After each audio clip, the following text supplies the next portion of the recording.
Hello friends, இன்றைக்கி நம்ம ஒரு எக்ஸலண்ட்டான க்ரீன் ரைஸ் ரெசிபி பார்க்க போகிறோம். எல்லாமே க்ரீனாக இருக்கிற ஐட்டம்ஸ் அதில் சேர்த்து நம்ம வந்து ரொம்ப நியூட்ரிஷியஸாகவும் அதே சமயம் ரொம்ப டேஸ்டியாகவும் பண்ண போகிறோம். இது வந்து குழந்தைங்களுக்கு பெரியவங்களுக்கு எல்லாருமே சாப்பிட்லாம்.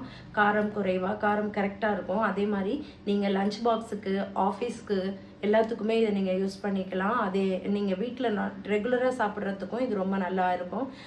இதுக்கு சைட் டிஷ்ஷாக வந்து ஆனியன் ரைத்தா ஆர் வந்து நீங்கள் பிளெயின் குருமா அந்த மாதிரி எதுனாலும் வச்சு நீங்கள் சாப்பிட்லாம்.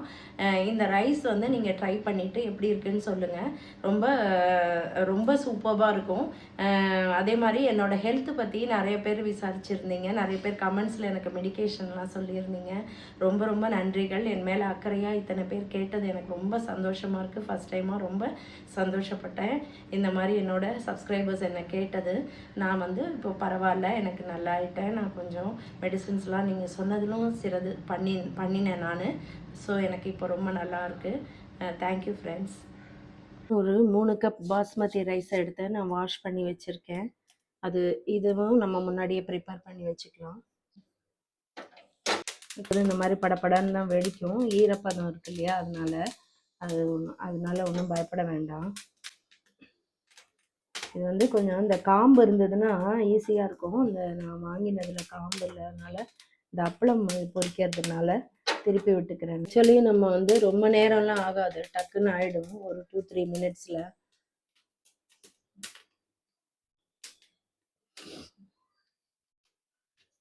இந்த மாதிரி தோல் வந்து ஃபுல்லாக இந்த மாதிரி ப்ரௌனாக ஆனதும் நம்ம எடுத்துக்கலாம். சைடும் இதே மாதிரி ஆகணும். ஜஸ்ட் ஒரு 2-3 மினிட்ஸ்லேயே இது ஆகிடும். எல்லா சைடும் இந்த மாதிரி ஆகணும். இப்போ முடிஞ்சது. இந்த அளவு சுட்டுக்கணும். நம்ம இதை நல்லா ஆற வச்சுக்கலாம். இப்போ இந்த மாதிரி ஸ்பூனால் இப்படி எடுத்து விட்டா இந்த பிளாக்காக இருக்கிறதெல்லாம் வந்துடும். இதோட நல்ல ஒரு ஸ்மோக்கி ஃப்ளேவராக நல்லாயிருக்கும். ஸ்பூனால் எடுத்தாலே வந்துடும், கஷ்டம் ஒன்றும் இல்லை. இந்த பிளாக் வந்து கம்ப்ளீட்டாக எடுக்கணும்னும் கிடையாது. அங்கங்கே லேசாக இருந்தால் ஓகே தான், அது ஒன்றும் ப்ராப்ளம் இல்லை.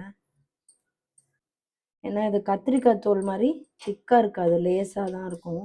அதனால் நம்ம லைட்டாக இதை அப்படி ஸ்க்ராட்ச் பண்ணாலே வந்துடும்.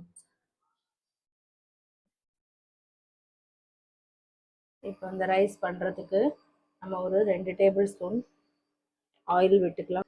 ஒரு 2 டேபிள் ஸ்பூன் நெய் போட்டுக்கலாம். நெய் இருந்தால் தான் அந்த சாதத்துக்கு நல்லாயிருக்கும்.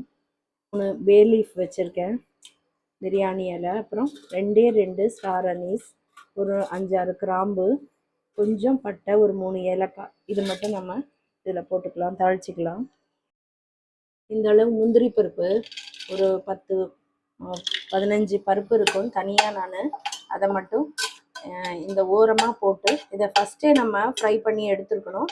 அதுக்கு மறந்துட்டேன். அதனால் இப்போ நம்ம அதை போட்டுட்டு இதை ஃப்ரை பண்ணி தனியாக எடுத்து வச்சுக்கலாம். லேசாக செவந்ததும் இப்போ பாருங்கள், இந்த ஓரமாக போட்டேன். குக்கர் கொஞ்சம் பெருசாக இருக்கிறதுனால எடுக்க ஈஸியாக இருக்குது. இப்படி எடுத்துடலாம்.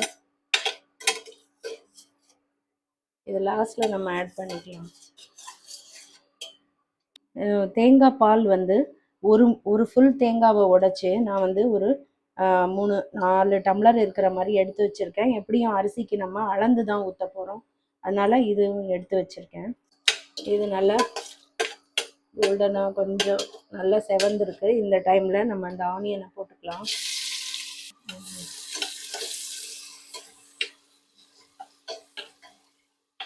இப்போ நம்ம ஒரு 4 பச்சை மிளகா, இந்த 2 பீஸ் இஞ்சி, அப்புறம் இந்த கேப்சிகம்மை நறுக்கி போட்டுக்கலாம்.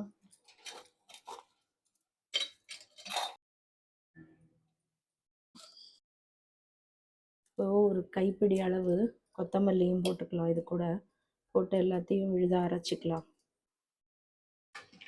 கேப்சிகம், கொத்தமல்லி, பச்சை மிளகாய், இஞ்சி எல்லாத்தையும் விழுதாக நல்லா அரைச்சாச்சு. இதில் போட்டுக்கலாம்.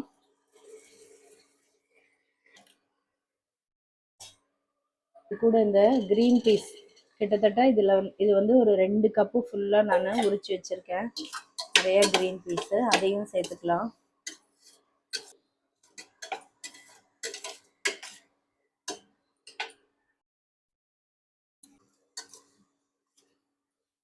இது நல்லா இந்த பச்சை வாசனை போகிற அளவுக்கு கொஞ்சமாக நம்ம நல்லா வதக்கியாச்சு. உப்பு உப்பு போட்டுக்கலாம். ஒரு 3 டம்ளர் அரிசி போட்டிருக்கேன். அதுக்கு இந்த அளவு உப்பு சரியாக இருக்கும்.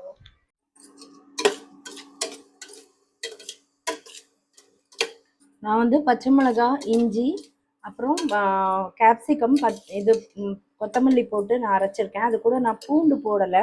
பூண்டு வேணும்னா நீங்கள் போட்டுக்கோங்க. உங்களுக்கு பிடிக்கும்னா பூண்டும் போட்டுக்கோங்க. அது போட்டால் இன்னும் நல்லாயிருக்கும். இப்போ வந்து இந்த ரைஸை நம்ம இதில் போட்டுக்கலாம். ஆக்சுவலி இது வந்து ரெடி பண்ணி ரைஸை வாஷ் பண்ணி வச்சு கொஞ்சம் நேரம் ஆச்சு. நல்லா ஊறி இருக்கு. 3 கப்பு அளவுக்கு நான் ரைஸை எடுத்திருக்கேன். அதுக்கு ஏற்ற அளவு இப்போ நம்ம 6 கப்பு தண்ணி விட்டுக்கலாம். ஏன்னா பாஸ்மதி ரைஸ் நல்ல கொஞ்சம் பழைய ரைஸ் தான். இந்த கப்பில் தான் நான் 3 டம்ளர் எடுத்திருக்கேன். இதே கப்பில் 1,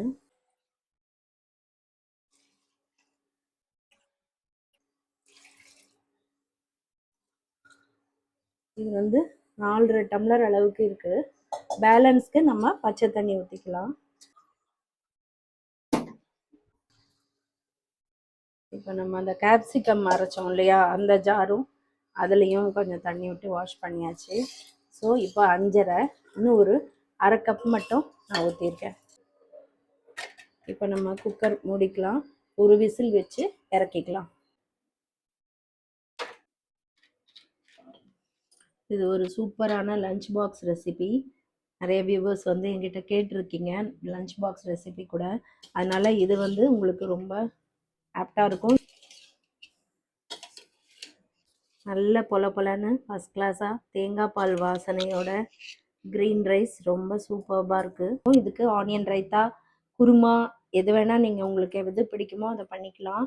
நான் வந்து இன்றைக்கி இந்த ரைஸ் மட்டும்தான் பண்ணியிருக்கேன். ஆனியன் ரைத்தா தான் பண்ண போகிறேன். ஆனியனும் கொஞ்சம் கொத்தமல்லி, ஒரே ஒரு பச்சை மிளகா பொடியாக கட் பண்ணி நம்ம தயிரில் சேர்த்து உப்பு போட்டால் போகிறோம் இல்லையா, அதனால் அதை நான் காமிக்கல. இந்த ரைஸை பண்ணி பார்த்துட்டு எனக்கு எப்படி இருக்குன்னு சொல்லுங்கள். என் சேனலுக்கு சப்ஸ்கிரைப் பண்ணுங்கள், ஷேர் பண்ணுங்கள், லைக் பண்ணுங்கள். தேங்க்யூ.